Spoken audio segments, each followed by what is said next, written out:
Okay, guys, this is just a quick video on Ida.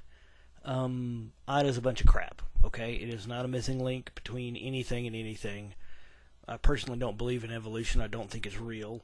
But this was just a book tour, okay? This is all this was let's sell books. So the best way to sell books is make everybody think this fossil is more important than it actually is. This is a great find. This is a very interesting fossil. There's a lot of other interesting fossils. I've got the book. I'm currently reading it. But it's not a missing link. It's just a very, very nice fossil. Um, Evolution is just a bunch of BS, okay? It just is, okay? One, Darwin was a racist, sexist pig. Two, we can't find any real missing links. I mean, we've got A fossil and B fossil and C fossil and D fossil, but there's no fossil in between. And there not only has to be fossils in between, there has to be lots of them. And on top of that, evolution apparently only happens once. Okay, we got to be Homo sapien one time. Nobody else try. I don't think that's going to have how it's going to work. I mean, if evolution really works, then things are going to evolve all the time. Things are going to try to improve themselves all the time. And because we don't see that all the time, then to me that shows that it can't be real. One of my professors in college said everything is repeatable if it is true. So if evolution was true, it should keep going and going and going and going. We should see it all the time. Um, Guys, we have an amazing position in the universe that we exist, okay? Not only are we in the right galaxy, and our galaxy is in the right galactic neighborhood, we are in the right solar system, okay? Our solar system doesn't go too close to the center of our galaxy. We don't get hit with a whole bunch of the internal heat and radiation and whatnot from the center of our galaxy.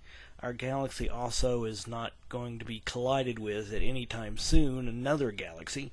I do believe I've read somewhere that Andromeda is slowly moving towards us, but it's going to be like 25 billion years before it gets here. I think we can figure something out by then. We're in the right place in our solar system. We've got just the right kind of planets in our solar system.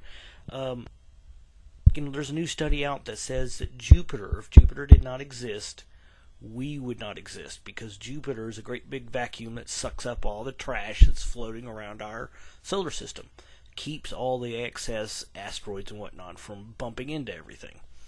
Not only that, we're just in the right position as a planet. I'm not saying, if we were outside by Mars we'd be too cold, or we're inside by Venus would be too hot. That's true. But we don't have to go that far.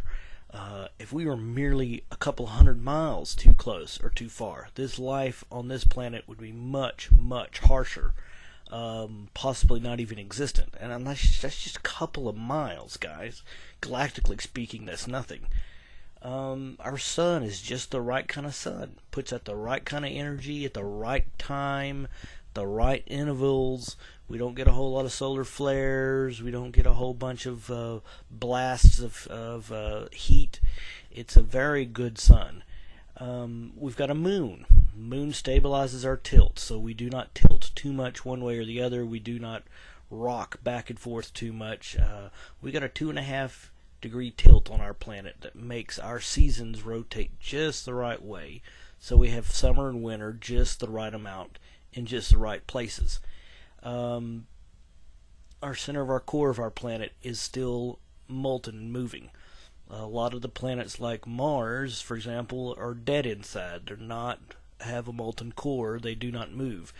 And tectonic plating is apparently very key to us existing on this planet. And then you've got, did the planet get struck by lightning and cause life? And then the life grew into simple organisms, and then from simple organisms into fish, and from fish into better fish. And then somebody decided, hey, let's take a walk.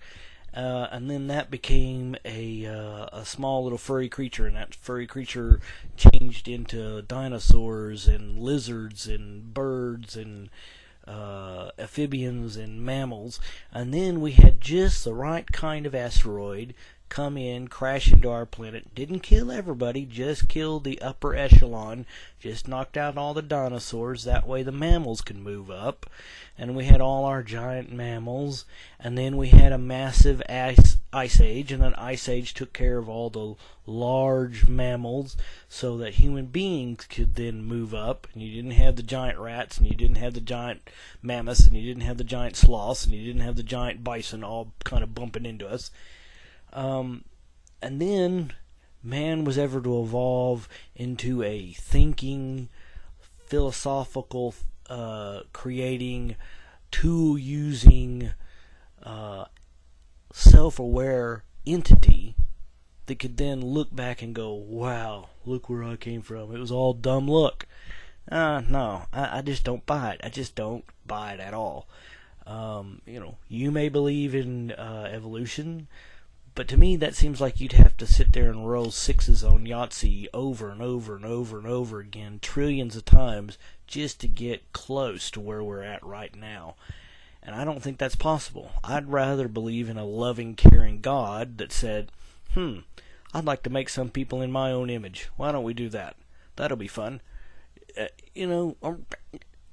I don't care what your creationist faith is. You may believe in Allah, you may believe in Christ, you may believe in the great Shubu who blew his nose and that's how everything came to be. But that's a lot better to believe than, we just got lucky over and over and over again. Anyway, that's my 2 cents worth. The Ida just set me off. Like I said, it's a fascinating fossil. It's very interesting to look at, very interesting to read about. But I don't buy evolution. It's just a hill of crap. All right, well, that's all I got to say on this. We're going to talk about this new Supreme Court judge next time. Okay, now don't forget, be sure to spay and neuter all your liberal friends and family. Y'all have a good night.